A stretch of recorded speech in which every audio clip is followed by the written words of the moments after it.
कहानी की शुरुआत होती है एक छोटे से गांव से, जहां रात के अंधेरे में सब कुछ शांत लगता है। वहीं एक औरत अपने घर की खिड़की बंद करते हुए एक छोटे से बॉक्स में कुछ पैसों की गड्डी रख रही थी, लेकिन उसका चेहरा टेंशन से भरा हुआ था। ऐसा महसूस हो रहा था कि शायद इस गांव में कुछ अजीब हो रहा है, लेकिन ये क्या है ये अभी समझ नहीं आता। तभी सीन शिफ्ट होता है एक और घर पर, जहाँ लिंगा नाम का एक आदमी एक फोटो के सामने बैठा होता है। वो फोटो किसी और की नहीं बल्कि एक इंसान की फोटो थी, जिसे लोग अब अमूल्य के नाम से जानते हैं। लिंगा कैंडल जलाकर उस जगह को पूजा करने का स्थल बना देता है। उस दौरान उसके चेहरे पर एक अजीब सी टेंशन दिखाई दे रही थी, जैसे वो किसी छुपी हुई पावर से डर रहा हो। और अब लिंगा एक बुक के अंदर एक चाबी को छुपा कर रख देता है, जिसके बाद वो जैसे ही शराब पीने वाला होता है कि तभी उसके रूम की लाइट्स अचानक से फ्लिक करने लगती है। ये देखकर लिंगा की फट के चौसठ हो गई थी और वो तुरंत ही अमूल्य को आवाज देने लगता है। उसे लगता है कि शायद ये सब मूल्य की वजह से हो रहा है। हालांकि मूल्य उसका कोई जवाब नहीं देता। डर के मारे वो घर के बाहर निकलता है और एक आवाज का पीछे करते हुए झाड़ियों के पास पहुंचता है,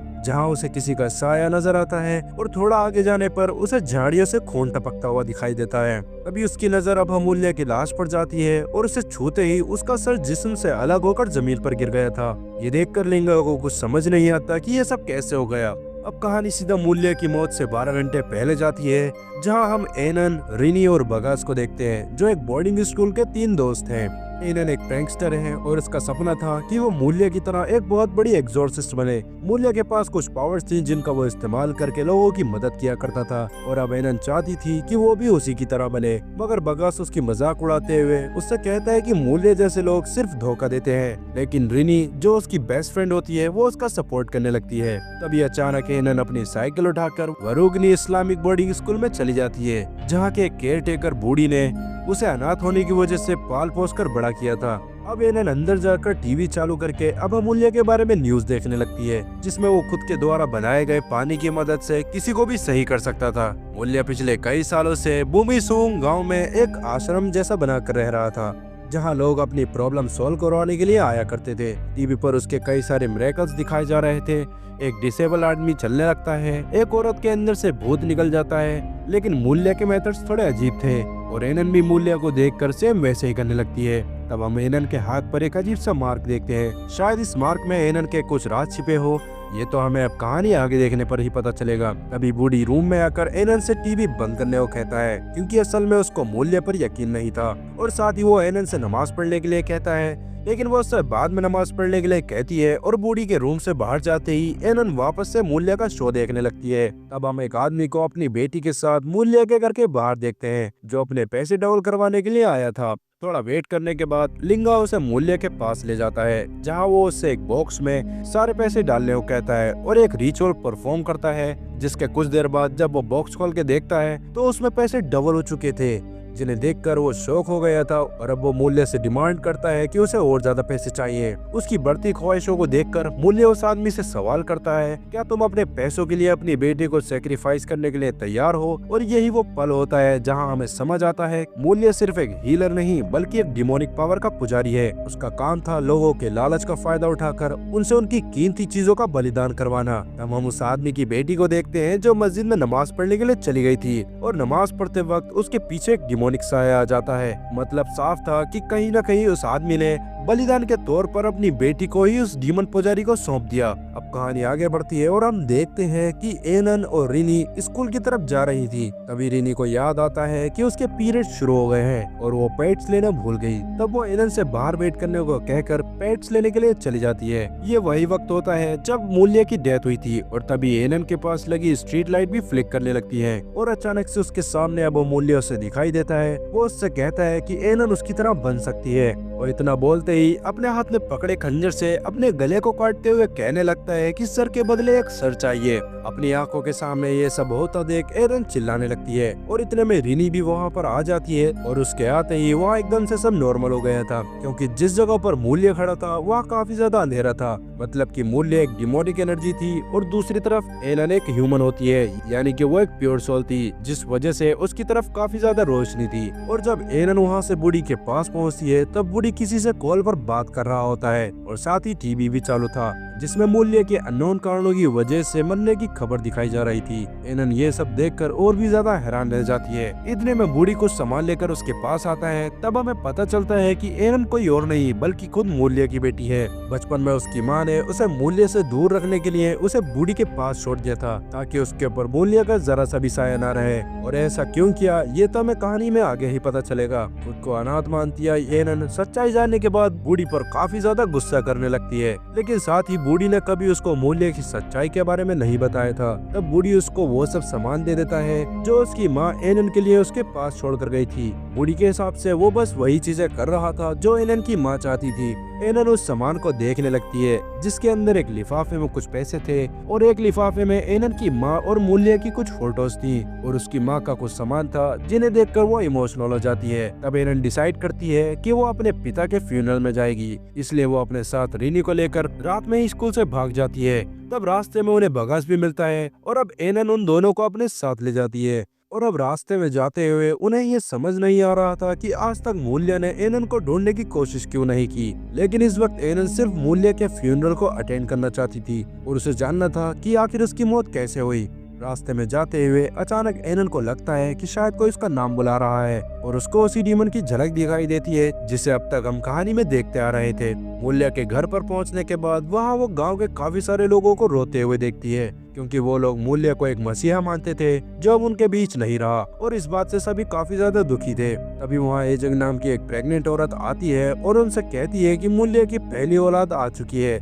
जो कि खुद एनन ही थी। लिंगा उसके पास आकर उससे कहता है कि अगर वो चाहे तो मूल्य की डेड बॉडी को वॉश कर सकती है और उसके बाद उसे दफनाया जाएगा। लिंगा को ऐसा बोलते देख बगास और रिनी को ये काफी अजीब लग रहा था, क्योंकि उनके यहाँ फ्यूनरल इस तरह से नहीं होते हैं। उन दोनों को समझ नहीं आता कि लिंगा ने एनन से मूल्य की डेड बॉडी को धोने क्यों कहा। उन्हें लगता है कि शायद इस गांव के रीति रिवाज उनके वहाँ से बहुत ज्यादा अलग हैं और इसी वजह से वो बीच में इंटरफेयर नहीं करते। और अब एनन मूल्य की डेड बॉडी पर पानी डालने लगती है। इस दौरान हम मूल्य के हाथ पर वैसा ही निशान देखते हैं जो हमने कहानी की शुरुआत में एनन के हाथ पर देखा था। हालांकि मूल्य के हाथ पर जो निशान था वो एनन के कंपैरिजन में थोड़ा ज्यादा गहरा लग रहा था। इस चीज को एजंग भी ध्यान से देख रही थी और जब मूल्य को दफनाया जा रहा था तब वहाँ मौजूद सभी लोग रो रहे थे, जबकि लिंगा कुछ अलग ही प्रेयर्स करने में लगा हुआ था। वहीं एनन, रिनी और बगास को उनका कोई भी रीति रिवाज समझ नहीं आता, क्योंकि उन्होंने आज तक कभी ऐसा होते हुए नहीं देखा था। फ्यूनरल खत्म होने के बाद वापस जब वो घर आते हैं तब लिंगा एनन से कहता है कि मूल्य उसके लिए कुछ छोड़ कर गया है। तब रिनी और बगास उनके साथ पीछे पीछे जाने लगते हैं, लेकिन अचानक बगास उनके पीछे जाने से मना करता है और वापस घर जाने की बात करने लगता है। और उस वक्त एजिंग भी उन्हीं के साथ मौजूद थी और तब हमें पता चलता है कि असल में वो मूल्य की तीसरी वाइफ थी, जबकि एनन मूल्य की पहली वाइफ की बेटी थी। और फिलहाल लिंगा एनन के कहने पर बगास और रिनी के लिए वहाँ रात रुकने का इंतजाम करवा देता है,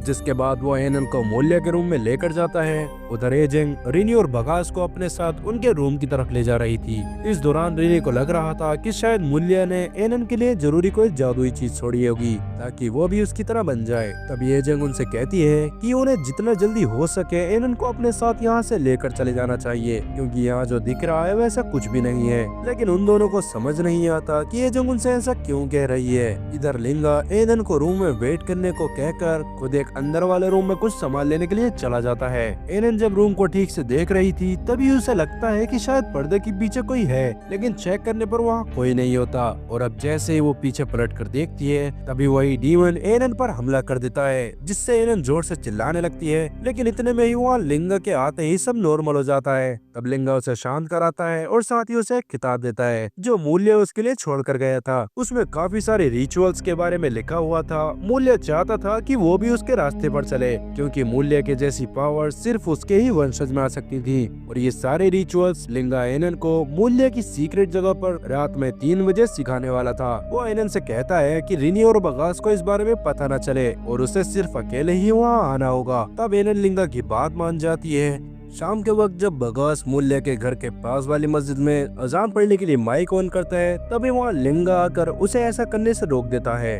क्योंकि वो लोग माइक में अजान नहीं पढ़ते थे। ये सब बगास को काफी वियर्ड लगता है और अब जैसे ही वो बिना माइक के नॉर्मली अजान पढ़ने लगता है तब उसे मूल्य की आवाज भी आती है जो उसके साथ अजान दोहरा रहा था। जब बगास नीचे झुककर साइड में देखता है तो वहाँ पर मूल्य का कटा हुआ सर पड़ा था। मूल्य का सर देखकर बगास काफी ज्यादा डर गया था और अब वो जल्दी जल्दी प्रेयर्स करने लगता है। लेकिन बाद में जब वो वापस से उधर देखता है तो वहाँ कुछ नहीं होता। नमाज पूरी होने के बाद बगास काफी ज्यादा हैरान हो जाता है, क्योंकि उसने जिस डायरेक्शन में नमाज पढ़ी थी वो बिल्कुल अपोजिट डायरेक्शन थी। और अब रात के वक्त वो रीनी को भी इस बारे में बताता है। बगास की बात सुनकर रीनी काफी ज्यादा हैरान हो जाती है, और जब से वो लोग उस गाँव में आए थे तब से उन्होंने किसी को भी अजान पढ़ते हुए नहीं सुना था, और ना ही कोई नॉर्मली प्रेयर कर रहा था। बगास को लगता है कि शायद किसी शैतान ने इस पूरे गांव पर अपना कंट्रोल जमा लिया है, जिसने गांव के सभी लोगों का गॉड से ट्रस्ट खत्म कर दिया। तभी वहाँ एनन अजीब तरह से हंसते हुए रूम में जाती है, जो कि साथ ही उस किताब को पढ़ रही थी जो लिंगा ने उसे दी थी। तब रीनी अपने कमरे से उसकी वीडियो बनाते हुए उसके पीछे जाती है। तब रीनी अपने कैमरा से उसकी वीडियो बनाते हुए उससे पूछती है क्या ये वही बुक है जिसको मूल्य हमेशा अपने पास रखता था। लेकिन एनन उसकी किसी भी बात का सही से जवाब नहीं देती। तब रीनी साइड में कैमरा चालू करके एक छोटी सी चोट लगाकर उसके पास जाती है और ऐसा शो करती है जैसे वो मूल्य के पास अपनी चोट सही करवाने के लिए आई हो। तब एनन सबसे पहले रीनी से उस पर यकीन करने को कहती है और वही वर्ड्स रिपीट करने लगती है जो उसने मूल्य को बोलते हुए देखा था। इधर बगास एजेंट को एक रूम में खाना ले जाते देखता है। साथ ही वो एजेंट को किसी से ये कहते हुए सुनता है कि वो रात में बाहर ना आए। एजेंट के जाने के बाद बगास रूम में झांक कर देखने की कोशिश करता है कि आखिर कौन है, लेकिन इतने में ही वहाँ एनन आ जाती है जो उससे नॉर्मली बात करते हुए रिनी के बारे में पूछने लगती है। बगास एनन को देखकर हैरान था, क्योंकि रिनी तो एनन के पीछे रूम में गई थी, लेकिन जब वो असली एनन को रिनी के सामने लेकर जाता है तब वो और भी ज्यादा हैरान हो जाती है। हालांकि तब तक वो डीमन एनन वहाँ से गायब हो जाती है। ये सब देखकर रीनी को समझ नहीं आता, इसलिए वो कैमरा चेक करके देखती है। लेकिन जब वो कैमरे में देखती है तो वो अकेले ही बैठी थी। लगातार हो रहे अजीब इंसिडेंट्स की वजह से वो दोनों बहुत ज्यादा डर गए थे। तब वो वहाँ से वापस अपने गांव जाने का डिसाइड करते हैं, लेकिन एनन का वहाँ से जाने का इरादा बदल गया था, क्योंकि अब वो मूल्य के रास्ते पर चलना चाहती थी। आगे हम देखते हैं कि एजेंट के रूम में एक रहमत नाम का बच्चा बैठा था, जिसका एक पैर डिसेबल्ड था। साथ ही उसके हाथ में कई सारे डीमन से ताल्लुक रिसर्च पेपर्स थे। तब वो एजेंट से एनन को लेकर सवाल करने लगता है कि वो यहाँ क्यों आई है। साथ ही वो लिंगा के अगले स्टेप के बारे में भी जानना चाहता था, और क्योंकि जब से एनन और उसके साथी उस गांव में आए थे तब से ऐसा लग रहा था कि शायद एजेंट के दिमाग में बहुत कुछ चल रहा है। अब रात के वक्त जब एजेंट अपने रूम में सो रही होती है तब अचानक कोई उसके ब्लैंकेट को नीचे खींचने लगता है। एजेंट घबराते हुए उठकर देखती है कि नीचे कंबल के अंदर रहमत बैठा हुआ था। वो उससे ब्लैंकेट के अंदर आने को कहता है, क्योंकि ब्लैंकेट के बाहर उसको मूल्य की स्पिरिट दिखाई दे रही थी, और अब वो दोनों ही कंबल के बाहर मूल्य की स्पिरिट को रूम में चलता हुआ देखते हैं। और तभी रहमत डीमन बनकर एजेंट का हॉन्ट करने लगता है। हालांकि ये बस एजेंट का सपना था, जिसे देखकर वो काफी ज्यादा डर गई थी। दूसरी तरफ हम लिंगा को देखते हैं, जो रात के वक्त एनन को अपने साथ मूल्य की सीक्रेट जगह पर ले आया था। तब लिंगा किसी रिचुअल को शुरू करते हुए एनन से उसकी रिस्पॉन्सिबिलिटी समझने को बोलता है, क्योंकि उसके अंदर अब अमूल्य का खून था। और जब एनन उसकी बात ध्यान से सुन रही थी तब लिंगा उसके हाथ और पैर पर खंजर भोंक देता है। हालांकि ये सब रिचुअल का एक हिस्सा ही था। एनन दर्द सहते हुए लिंगा के साथ उसके शब्दों को दोहराने लगती है जो लिंगा बोल रहा था। इस दौरान उसे रहमत की कुछ झलक दिखाई देती है, जिसमें वो मूल्य के कटे हुए सर को पकड़कर सो रहा था। तभी अचानक से जब वो अपनी आंखें खोलती है तो सेम वही डीमन जिसको हमने पहले भी देखा था, वो एनन के हाथ पर लगे खून को चाट रहा था। जिसके बाद लिंगा एनन को अपने साथ वापस गांव में ले जाकर सबको बताने लगता है कि अब से एनन उनके सभी दुखों का हल करेगी। उस दौरान एनन रहमत को देखकर एक अजीब सी स्माइल देते हुए आगे चली जाती है। तब रहमत उसकी स्माइल देखकर समझ गया था कि डीमन ने उस पर कब्जा कर लिया है। तब वो डरता हुआ इस बारे में बताने के लिए बगास के पास जाता है। बगास को याद आता है कि जिस रूम में उसने एजेंट को खाना ले जाते देखा था, असल में वहाँ रहमत रहता था। और अब बगास को कुछ भी समझ नहीं आता कि उस जगह पर चल क्या रहा है। रहमत उससे कहता है कि अगर उसे इस गांव के बारे में सब कुछ जानना है तो उसे गांव में अजान पढ़नी होगी।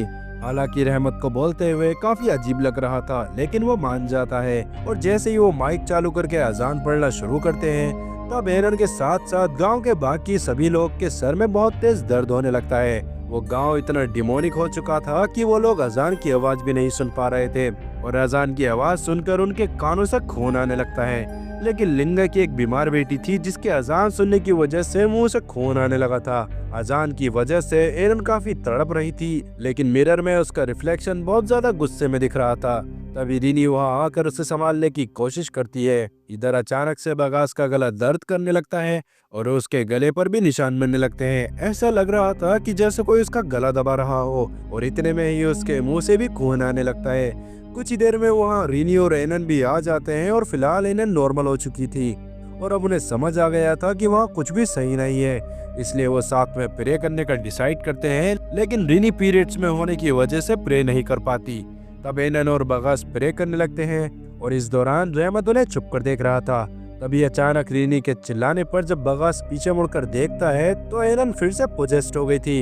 इस बार वो दीवारों पर चलने लगी थी और रहमत को देखते ही एनन उसके ऊपर कूदकर उसका गला दबाने लगती है।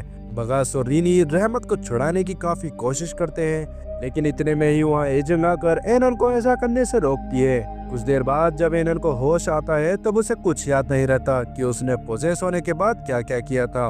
और अब सुबह होते ही गांव के सारे लोग मूल्या के घर के बाहर जमा होने लगते हैं, क्योंकि उन्हें पता चल गया था कि अजान बगास ने ही चलाई थी। वो लोग उन्हें गांव से बाहर जाने के लिए कहने लगते हैं। हालांकि बगास खुद ही रिनी और एनन को लेकर जाना चाहता था, लेकिन लिंगा सिर्फ रिनी को उसके साथ जाने के लिए कहता है, क्योंकि अब एनन यहाँ पर ही रहने वाली थी। और अब रात में पोजेस होने की वजह से एनन एजेंट से माफी मांगती है। इस दौरान हमें पता चलता है कि रहमत मूल्या की दूसरी वाइफ का बेटा है, जो उसके पैदा होने के कुछ दिन बाद ही दुनिया से चली गई थी। यहाँ तक कि किसी ने उसकी डेड बॉडी भी नहीं देखी थी। रहमत को लग रहा था कि एनन की माँ के साथ भी यही सब हुआ था और मूल्य कोई अच्छा आदमी नहीं था। ये बात सुनने के बाद एनन की नाक से खून आने लगता है और वो रहमत से ये कहते हुए वहाँ से जाने लगती है कि मूल्य गलत नहीं था, बल्कि तुम सब गलत हो। और अब रात के वक्त रीनी और बगास एनन से रूम का दरवाजा खोलने को कहते हैं ताकि वो भी उनके साथ इस गाँव से चली जाए, लेकिन एनन का वहाँ से जाने का कोई इरादा नहीं था।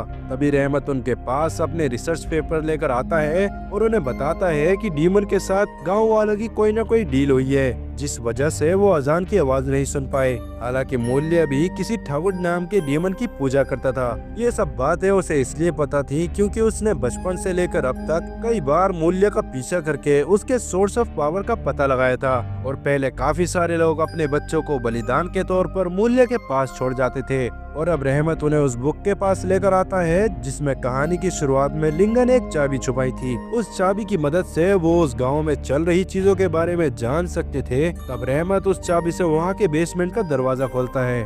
रहमत खुद अंदर नहीं जा सकता था, इसलिए वो रिनी और बगास से नीचे जाने को कहता है। वो दोनों अपने हैंड कैम से रिकॉर्डिंग करते हुए आगे बढ़ ही रहे थे कि तभी एक सेकंड के लिए रिनी का ध्यान भटक जाता है और कुछ ही पल बाद वो देखती है कि बगास एक रूम में जा रहा है। तब वो भी उसके पीछे उसी रूम में चली जाती है, लेकिन अंदर जाने पर उसे बगास वहाँ पर नहीं मिलता। वो देखती है कि उस रूम में मूल्य की एक बहुत बड़ी पेंटिंग थी। उस पेंटिंग में मूल्य के हाथ में मोतियों की एक माला थी। अब रिनी वहाँ से वापस आ ही रही थी कि तभी वो माला टूटकर उसके पैर के पास आकर गिर जाती है। रिनी डरते हुए जब पीछे देखती है तो उस पेंटिंग में अब वो माला नहीं थी, लेकिन इतने में वहाँ बगास आ जाता है और रिनी को वहाँ से एक डोर के पास लेकर जाता है। अब उस गेट को खोलते ही कई सारे हाथ बगास को अंदर की तरफ खींचने लगते हैं। बगास प्रेयर करके किसी तरह अपना हाथ छुड़वाता है और भागते हुए बाहर जाने की कोशिश करने लगता है, लेकिन बेसमेंट के नीचे वाला दरवाजा कई सारी कोशिशों के बाद भी नहीं खुलता। तब बगास प्रेयर करने लग गया था और अब जैसे ही वो पीछे मुड़कर देखता है तो काफी सारे लोगों की आत्मा नीचे जमीन पर झुककर बैठी हुई थी, और इतने में ही लगातार प्रेयर करने की वजह से गेट खुल जाता है। तब कहीं जाकर वो दोनों वहाँ से बाहर आते हैं, लेकिन अफसोस कि उनका कैमरा नीचे ही रह गया था। दूसरी तरफ एनन पोजेस्ड हालत में पूरे गांव में घूम रही थी। तभी लिंगा की वाइफ इस बारे में लिंगा को बताती है, लेकिन लिंगा के हिसाब से यही टाइम था जब एनन को अपनी पावर्स का इस्तेमाल करना चाहिए। इस दौरान गांव के काफी सारे लोग उसके पास आने लगते हैं। उसमें एक डिसेबल्ड औरत भी शामिल थी जिसका हाथ पूरी तरह से खराब था। तब एनन मूल्य की तरह लाइंस बोलते हुए एक बार में उस औरत के हाथ को खींचकर सही कर देती है। अपनी आंखों के सामने चमत्कार होता देख गाँव वाले एनन को मसीहा मानने लग जाते हैं, और अब वो एक एक करके उसे अपनी प्रॉब्लम्स बताने लग गए थे। रहमत भी ये सब होता देख रहा था और इतने में ही वहाँ रिनी और बगास भी आ जाते हैं। तब बगास एनन को वो सब करने से रोकने की कोशिश करता है, लेकिन लिंगा और गांव वाले उल्टा बगास को ही रोक देते हैं क्योंकि वो नहीं चाहते थे कि एनन वहाँ से कहीं और जाए। एनन जो खुद भी पूरी तरह से होश में नहीं थी, वो भी बगास को उल्टा सीधा बोलने लगती है, जिससे बगास डिसाइड कर लेता है कि अब वो एक पल भी इस गांव में नहीं रुकने वाला और रिनी को लेकर वो जल्दी ही यहाँ से चला जाएगा। दूसरी तरफ रहमत के बताने पर जब एजेंट को पता चलता है कि एनन पूरी तरह से मुल्ला के रास्ते पर चल रही है, तब वो बहुत ज्यादा डर जाती है। इधर वापस से एनन को रिचुअल के दौरान कुछ और ग्लिम्स आते हैं, जिसमें वो देखती है कि रहमत और एजेंट मूल्य की डेड बॉडी को ठिकाने लगा रहे हैं, जिसका मतलब था कि एजेंट और रहमत ने ही मूल्य को मारा था। कुछ देर बाद बगास और रिनी गांव से जाने से पहले रहमत से मिलने के लिए उसके रूम में आते हैं, लेकिन तब तक रहमत एजेंट के साथ वहां से निकल चुका था। रहमत और एजेंट चलते हुए उसी रास्ते पर पहुंच गए थे जहां मूल्य की लाश मिली थी। तभी अचानक रहमत के करीब से थागुत गुजरता है, जो अगले ही पल उसे झाड़ियों में खींच लेता है। एजेंट उसे ढूंढने की कोशिश करती है, लेकिन तभी एनन पोजेस हालत में रहमत के ऊपर अटैक कर देती है और उससे कहती है कि हेड फॉर अ हेड। तब हमें पास्ट का सीन दिखाया जाता है जहां रहमत के बताने पर एजेंट को मूल्य की सच्चाई के बारे में पता चल गया था। एजेंट को ये भी पता चल गया था कि मूल्य अपने बच्चों के पैदा होने के बाद अपनी बीवियों को भी सेक्रीफाइस कर दिया करता था और उसने एनन और रहमत के माँ के साथ भी ऐसा ही किया था। और क्योंकि एजेंट भी प्रेग्नेंट थी, तो उसके बच्चे के होने के बाद मूल्य उसके साथ भी यही करने वाला था। इसलिए एजेंट उससे किसी तरह बाहर जाने को कह रही थी, लेकिन मूल्य उसे जबरदस्ती रोकने की कोशिश करता है। तब एजेंट पास में ही पड़े मूल्य के ही खंजर को उसके गले पर मार देती है। हालांकि मूल्य को उससे कुछ फर्क नहीं पड़ता और अब वापस से जब मूल्य एजेंट को जान से मारने वाला होता है, तभी वहाँ पर खड़ा रहमत खुद मूल्य की गर्दन में खंजर घोंप कर उसे जान से मार देता है और इस बार मूल्य सच में मर गया था। अब आप लोग सोच रहे होंगे कि एजेंट के मारने से मूल्य क्यों नहीं मरा, तो इसका जवाब हमें आगे की कहानी में पता चलेगा। और इसी वजह से मूल्य एनन के पास गया था ताकि एनन उसकी जान का बदला ले सके। अब वापस से हम प्रेजेंट में आते हैं जहां डीमन रहमत को मार रहा होता है। एजेंट रहमत को डीमन से बचाने की काफी कोशिश करती है और उसने एनन का पैर भी पकड़ लिया था ताकि वो आगे न जा पाए। किसी तरह रहमत वहाँ से भाग जाता है, जहाँ रास्ते में उसे रिनी और बगास मिल जाते हैं। रहमत उनसे एजेंट की मदद करने को कहता है, लेकिन जब वो लोग उस जगह पर वापस आकर देखते हैं तो वहाँ पर कोई नहीं होता। जिसके बाद रहमत रिनी और बगास को वापस से मुल्ला के घर में ले जाता है, जहाँ पर एक बुक में डीमन को खत्म करने के बारे में लिखा हुआ था। उस डीमन को सिर्फ वही मार सकता था जो उस फैमिली से ताल्लुक रखता हो और साथ ही उसका खून का रिश्ता भी हो। और यही रीजन था कि एजेंट के मारने पर मूल्य क्यों नहीं मरा और रहमत के मारने पर वो मर गया था। अब उनके पास सिर्फ एक यही ऑप्शन था जिससे उस डीमन को रोका जा सकता था, लेकिन बगास रहमत से कोई दूसरा ऑप्शन खोजने के लिए कहता है ताकि वो एनन को बचा सके। तब रहमत उन्हें दूसरा तरीका बताता है जिसमें उन्हें डीमन को अजान सुनानी होगी, क्योंकि अगर लोग उस डीमन के ऊपर बिलीव करना छोड़कर फिर से सही रास्ते पर चलने लगेंगे तो वो कमजोर होकर खत्म हो जाएगा।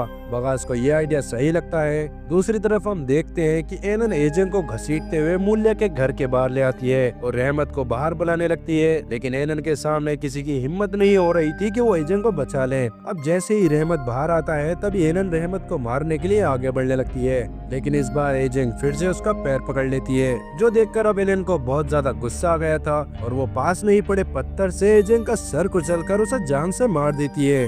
एजेंट को मरता देख रहमत ये सब देखकर रोने लगता है। तब बगास गांव के कुछ लोगों की मदद से एनन को एक पोल से बांध देता है। उसको बांधने के बाद लिंगा उसे समझाने की कोशिश करता है कि वो अपने पिता की तरह डीमन को ओवरपावर कर सकती है, जिसे सुनने के बाद एनन उसे अजीब से एक्सप्रेशन देते हुए अपनी डिमोनिक पावर्स का यूज करके लिंगा को हवा में टांग देती है और पास में पड़ी एक रोड को लिंगा की गर्दन में घुसा देती है, जिससे मौके पर ही उसकी भी मौत हो जाती है। और अब ये सब देखकर डीमन को कंट्रोल करने के लिए बगास फिर से अजान पढ़ने लगता है, जिससे उस डीमन को काफी ज्यादा तकलीफ होने लगती है। लेकिन डीमन की ज्यादा ताकत की वजह से बगास के कानों में फिर से खून आने लग गया था और उसका गला भी दर्द करने लगता है। लेकिन इस बार वो किसी भी हालत में नहीं रुकता और तभी अचानक से उन्हें मूल्य के घर के उसी बेसमेंट से कुछ लोगों के चीखने की आवाज आने लगती है। इसलिए बगास गांव के सारे आदमियों को बेसमेंट में ले जाता है, जबकि रीनी और बाकी औरतों को वो एनन पे नजर रखने के लिए छोड़ जाता है। बेसमेंट में पहुंचकर जब वो उस दरवाजे को खोल कर देखते हैं तब वो सभी हैरान रह जाते हैं, क्योंकि इस रूम में काफी सारी लाशें लटकी हुई थी,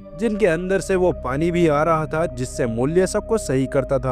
एक साथ साथ इतनी लाशें देखकर किसी को समझ नहीं आता कि वो लाशें उस जगह पर कैसे आई। और बाहर एनन हंसते हुए रिनी को बताती है कि वो सारी लाशें असल में उन लोगों की हैं जिनका बलिदान दिया गया था। और तभी अचानक बिजली चमकते ही एनन वहाँ से गायब हो जाती है। इधर बेसमेंट में सब उन लाशों को उतारने में लगे हुए थे कि तभी अचानक वहाँ एनन आ जाती है। अपनी पावर की मदद से पहले तो वो उन लाशों को घुटनों पर लाती है और फिर वहाँ मौजूद सभी लोगों को भी। वो उनसे कहती है कि उन्हें हमेशा उसे फेस करना होगा क्योंकि उन्होंने ही उसके रास्ते को चुना था। लेकिन तभी बगास वापस से अजान पढ़ना शुरू कर देता है और उसके साथ साथ बाकी लोग भी अजान पढ़ने लगते हैं, जिससे उस डेमन को काफी ज्यादा दर्द हो रहा था और एनन जमीन पर गिर के तड़पने लगती है। और कुछ ही देर बाद वो वापस से नॉर्मल हो जाती है। ये सब देखकर गांव वालों को समझ आ गया था कि उन्होंने डीमन के रास्ते पर चलकर बहुत बड़ी गलती कर दी, इसलिए वो वापस से मस्जिद में प्रे करने के लिए जाते हैं। लेकिन जब वो प्रे कर रहे होते हैं तो एक बार फिर से एनन पोजेस होकर रीनी का गला पकड़ लेती है और उसे जान से मारने की कोशिश करती है। तब वापस से मूल्य उसके मन में कहता है कि अभी भी वो उसकी तरह बन सकती है, लेकिन इस बार एनन ने खुद पर काबू पा लिया था और वो किसी भी हाल में मूल्य की तरह नहीं बनना चाहती थी।